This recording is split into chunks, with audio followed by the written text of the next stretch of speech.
स्वागत है आपका भीम न्यूज इंडिया, देश के सबसे प्रमुख और विश्वसनीय चैनल में। आप देख रहे हैं भीम न्यूज इंडिया। नमस्कार, मैं आपके साथ हूं। आइए जानते हैं आज की ताजा अपडेट्स। देश और दुनिया में क्या चल रहा है उसकी पूरी जानकारी लेकर हाजिर हैं। सबसे पहले बात करते हैं आज के मुख्य समाचार की। नमस्कार, मैं हूं आपका दोस्त विनय कुमार सिंघल। दिल्ली में एक बुद्धिजीवियों के सेमिनार में जस्टिस इकबाल अंसारी ने डॉक्टर भीमराव अंबेडकर और यूजीसी बिल के बारे में कुछ क्या कहा, देखिए एक रिपोर्ट हमारे संवाददाता नवीन प्रकाश से। इस सेमिनार को हमारे संवाददाता नवीन प्रकाश ने कवर किया है। यदि आप हमारे चैनल पर नए हैं तो प्लीज़ हमारे चैनल को यूट्यूब पर सब्सक्राइब कीजिए, लाइक कीजिए, शेयर कीजिए, कमेंट्स कीजिए। भीम न्यूज़ इंडिया के फेसबुक पेज और ट्विटर के पेज को भी आप फॉलो कर अपनी राय दे सकते हैं। बारे में नहीं पढ़ा है तो ज़रूर पढ़िए, बहुत ज़रूरी है पढ़ना। आप देखेंगे अगर उस आदमी, तो मुझे ये लगता है कभी कभी कि आदमी पागल क्यों नहीं हुआ, क्योंकि किसी भी आदमी को, ऑर्डिनरी आदमी के ऊपर में अगर इस तरह का प्रेशर हो जिस तरह के उसने झेला है तो शायद पागल ही हो जाए। वो आदमी कोलंबिया से पढ़ के आता है और जहाँ उसको की नौकरी है वहाँ उसको घर नहीं है। वो घर तलाश करता है, घर मतलब सर्किट हाउस में, वहाँ उसको, क्योंकि वो दलित है तो उसको नहीं मिलता है। तो वो एक अपने हिंदू दोस्त के पास में गए, ऑटोमेटिकली वो हिंदू दोस्त बोल दिया उनको कि भाई मेरे ख़ानदान वाले तो तुम्हें नहीं रखेंगे, तुम जाओ। फिर वो एक क्रिश्चियन के पास जाता है, क्योंकि क्रिश्चियन सबसे लिबरल है, तो उस क्रिश्चियन ने भी उनको नहीं रखा अपने घर में। ये सोचने की बात है। वो एक मुसलमान दोस्त के पास में गए, वहाँ तो ये हो गया कि उनको नहाने भी नहीं दिया, उन लोगों का जो तालाब था उसके अंदर में। ये आदमी वहाँ से निकला है और इंडिया का संविधान, हम जिसको बोलते हैं कॉन्स्टिट्यूशन, वो हम लोगों को दिया है। मुझे अभी तक ये समझ में नहीं आया, मैं 1-2 मिनट टाइम ले लेता हूँ, कि हमारे कॉन्स्टिट्यूशन में कास्टिज़म को ख़त्म क्यों नहीं कर दिया। क्या ही हो सकता है कि एक आदमी एक ख़ानदान में पैदा हो, एक परिवार में पैदा हो तो वो ऊपर चला जाएगा, और दूसरा आदमी एक दूसरे ख़ानदान में पैदा हो, दूसरे परिवार में पैदा हो तो वो नीचे चला जाएगा। ये कैसा अद्भुत नियम है। कोई भी सभ्य समाज के लिए ये मुनासिब नहीं है। मैं, जो लोग कमज़ोर हैं उनको तो नहीं बोलूँगा, लेकिन जो स्ट्रॉन्ग है, जो अपर कास्ट से आते हैं, मैं उनको यही बोलूँगा कि अपने आप को रिवर्स कर लो और समझो कि तुम वहाँ पे होते तो क्या होता। मैं एक ख़ानदान में पैदा हुआ, मुसलमान था वो ख़ानदान, तो मैं मुस्लिम हो गया। हमारे जहाँ साहब पैदा हुए एक हिंदू ख़ानदान में, तो हिंदू हुए। ये हमारे ऊपर था कि मैं कहाँ पैदा हो जाऊँ, या उनके ऊपर में था कि वो कहाँ पैदा हो जाए।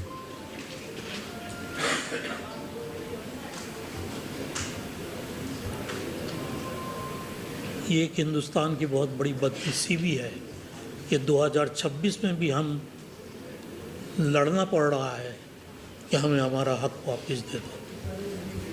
पता नहीं हमें कभी हक दिया गया था कि नहीं दिया गया था, हमें मालूम नहीं, लेकिन आज चाहता है ये समाज कि उसे उसका हक दिया जाए।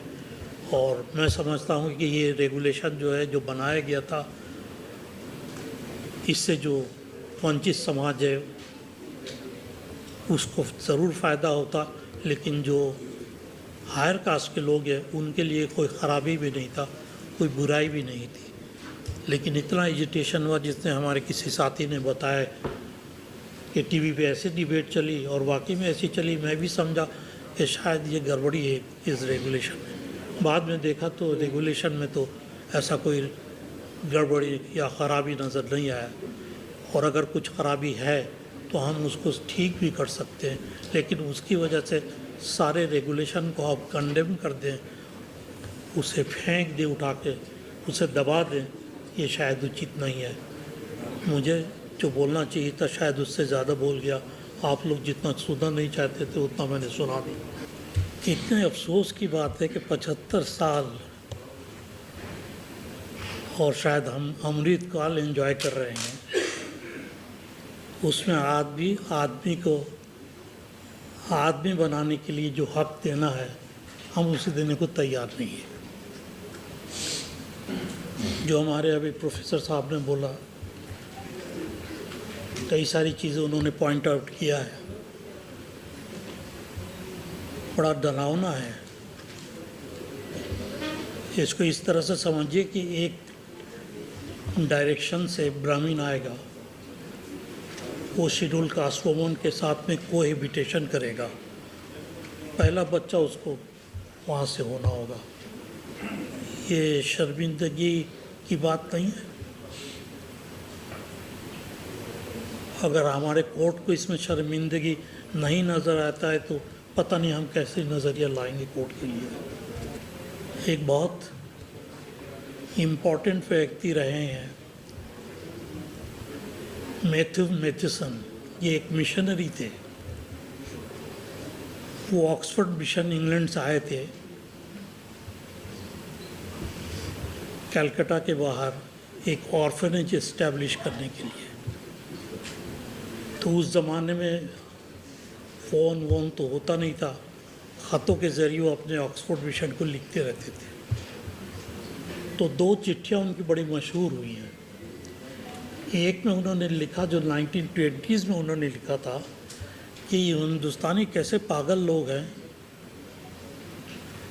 ये इतने पढ़े लिखे भी नहीं हैं, गरीब हैं, सेहत भी अच्छी नहीं है वगैरह वगैरह, और ये इंडिपेंडेंस पाने के लिए, अपनी स्वतंत्र पाने के लिए अपनी ज़िंदगी को दांव पे लगा रहे हैं। ये लिखा उसने। क्या वो सही था? इसका जवाब उसने खुद ही दिया जब वो 40s में एक ख़त लिख रहा था, और इसमें उसने लिखा कि मैं कुछ दिनों से सोच रहा हूँ और समझने की कोशिश कर रहा हूँ कि हर एक हिंदुस्तानी इतना क्यों चाहता है कि मैं इंडिपेंडेंट हो जाऊँ, फ्री हो जाऊँ। तो उन्होंने बोला अभी इंग्लैंड में बम्बार्डमेंट चल रहा है, जाहिर सी बात है, सेकेंड वर्ल्ड वॉर में बम्बार्डमेंट हो ही रहा था। तो उन्होंने बोला मैंने जब इमेजिनेशन करना शुरू किया कि इंग्लैंड जो है वो डिफीटेड हो जाएगा जर्मन से, और जर्मन इस देश के मालिक बन जाएंगे।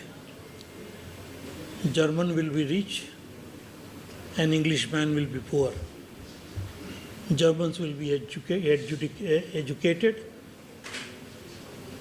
English people will be illiterate. उन्होंने बोला जब मैं इस लिहाज से मैंने सोचना शुरू किया तो मुझे लगा कि अगर आज इंग्लैंड में भी ये बात हो जाए, ऐसे सिचुएशन कि उन्हें आज़ादी चाहिए या खाना, उन्हें आज़ादी चाहिए या दौलत, तो उनका जवाब यही होगा कि हमें आज़ादी चाहिए। तो दोस्तों, अगर किसी को भी समझना हो किसी दूसरे की तकलीफ़ को, तो उसकी जगह अपने आप को खड़ा करना होगा, तभी समझते हैं। इसीलिए बोलते हैं a wearer knows where the shoe pinches. ये कील कहाँ चुभ रहे हैं?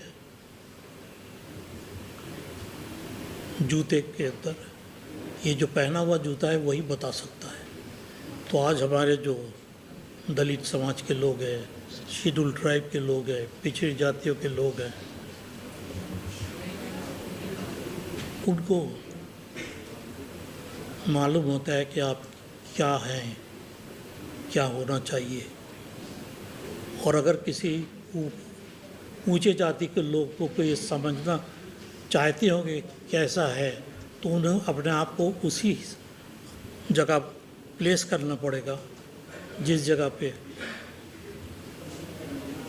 दलित और पिछड़ी जाति के लोग हैं, तभी उनको समझ में आएगा। और यही चीज़ हमारे जजेस के साथ भी होना चाहिए। मुझे अंसार नाम बड़ा अच्छा लगता था, क्योंकि हमारे प्रॉफिट जो हैं उन्होंने जब माइग्रेट किया फ्रॉम मक्का टू मदीना। जब उनके ऊपर में टॉर्चर एंड परसिक्यूशन बहुत ज़्यादा होने लगा तो मक्का चले गए, मदीना चले गए। तो मदीना में जिन लोगों ने उनकी हेल्प की उसको अंसार बोलते हैं। तो मैं हमेशा सोचता था अंसारी का मतलब है जो वहाँ पे हमारे प्रॉफिट को मदद। तो मैं हायर सेकेंडरी का फॉर्म फिलअप कर रहा था तो मैंने उसमें अंसारी लिख दिया, इकबाल अहमद अंसारी। इससे पहले हमारा कोई अंसारी नहीं था। जब मैं मनोज जाके साहब की स्टेट में पहुंचा बिहार में एज चीफ जस्टिस, तो कुछ लोग मुझसे मिलने आए हैं कि हम ऑल इंडिया मोमिन कॉन्फ्रेंस को दोबारा जिंदा करना चाहते हैं। मैंने क्या चीज़ है ये? उन्होंने बोला आपको मालूम है ये सारे अंसारियों का जो है ऑर्गेनाइजेशन है, और अंसारी उनको बोलते हैं जो वीवर्स हैं उनको जुलाहा बोलते हैं, और उन्हीं को अंसारी बोलते हैं। मुझे पता ही नहीं था। अब मुझे मालूम नहीं वाकई में अंसारी हूँ कि नहीं हूँ। मेरा सर्विस कैरियर ख़त्म हो गया है, नहीं तो हो सकता है कभी मेरे ऊपर भी कोई केस हो जाता और फिर मुझे इंदिरा जयसिंह साहिबा के पास दौड़ना पड़ता।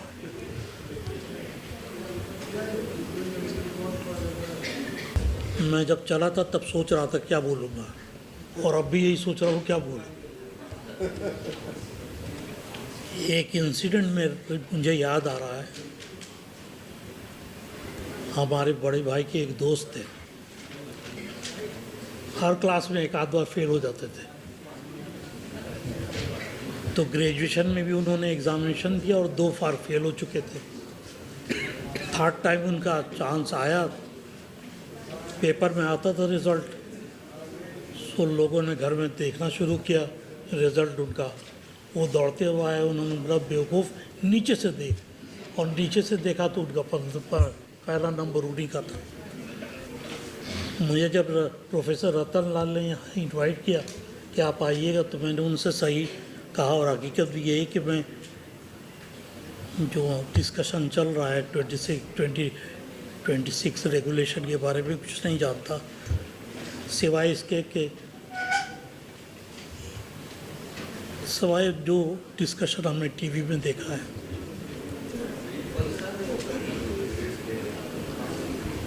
तो मैंने इनविटेशन में देखा तो मुझे अपना नाम नज़र नहीं आया, तो मैंने सोचा ठीक है ये रतन लाल जी ने मुझे फ़ोन किया, तो मैंने बोला मैं आऊँगा ज़रूर, कुछ बोलना तो नहीं, मैं थोड़ी देर रुक के चला जाऊँगा। तो उन्होंने बोला नहीं आपको भेजा है ना, आपका नाम है। तो फिर मैंने नीचे से देखा तो पहला नाम मेरा ही था।